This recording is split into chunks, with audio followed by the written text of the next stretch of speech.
11:45 నుంచి తెల్లారుజామున 2 వరకు వేసుకున్నటువంటి దొంగ ఓట్ల నమోదు లెక్క బయటకు తీస్తే 3,500 బూతుల బతుకు బయటకు వస్తే దమ్ముగా ఈ రోజు కూడా జగన్ గారు గెలిచారని కాళ్ళరెగరేస్తున్నటువంటి వారి సైన్యానికి ఈ రోజుకి ముద్దాయిల్లాగా కనపడుతున్నారు కూటమి అభ్యర్థులు.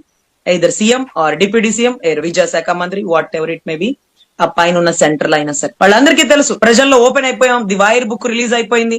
ఎలక్షన్ కమిషనర్ మీనా గారు ఇచ్చిన రిపోర్టు ట్రాన్స్పరెంట్ గా అటు మారుతా ఉంది. అరే ఒక అంతమంది లైన్ లో ఉంటే ఇంతమంది ఓటింగ్ ఎలా వేశారు? రాత్రులు ఓటింగ్ సంఖ్య ఎలా పెరిగిపోయింది? అందరూ నిద్రపోయాక ఏం చేసినారు? సెకండ్ కి ఇన్ని ఓట్లు ఎలా పోలింగ్ అవుతాయి? అధ్యక్ష వచ్చిపోమ్మా మెరుపు తీగ అన్నట్టుగా ఇలా లోపలికి వెళ్ళి అలా రావడానికే 20 సెకండ్లు పట్టేస్తున్న పరిస్థితుల్లో 20 సెకండ్లో 2 ఓట్లు వేసినారు, 3 ఓట్లు నమోదైనవి. ఇవన్నీ ఎలా పిచ్చి మాటలుగా ఉందండి. అంటే బూత్ లోపలికి వచ్చి కూపన్ చెక్ చేసుకొని ఇది మీ పేరైనా ఆధార్ కార్డు చూపించిన ఓకే లోపలికి వెళ్ళండి.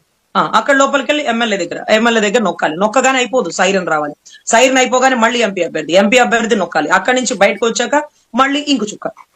ఇవన్నీ కూడా బయటకు వచ్చేటప్పటికి ఎంత టైం పడుతుంది? అసలు ఆ 20 సెకండ్లో 3 ఓటింగ్ తప్ప వేసిన అంటే లోపల ఒకడే కూర్చొని ఓటేస్తున్నాడా, లేకపోతే బయట నుంచి ఒక లోపలికి వచ్చి ఓటేసే అవకాశం ఇస్తున్నారా?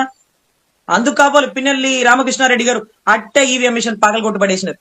మీరు వేసేసుకోండి, ఇంకెందుకు ఎలక్షన్ ఎందుకు, ఇంకెందుకు ఈవీఎం ఎందుకు, ఇంట్లో తీసుకెళ్లి కూర్చోబెట్టేసేసుకోండి అనే పరిస్థితి అయితే ఉంది సార్. సో ఎనీవే ఈ రోజుకి తెలుసు కూటమి అభ్యర్థులకి గెలుపు ఎవరిదో, ఎవరి గెలుపుని ఎవరు అనుభవిస్తున్నారో, మళ్ళీ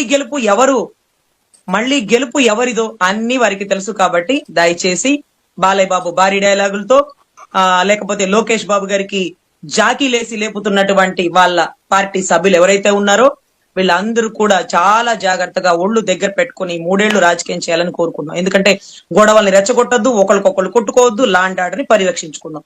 మరిన్ని వీడియోస్ కోసం మన సిద్ధం స్టూడియోస్ ఛానల్ సబ్స్క్రైబ్ చేయండి. జై జగనన్న.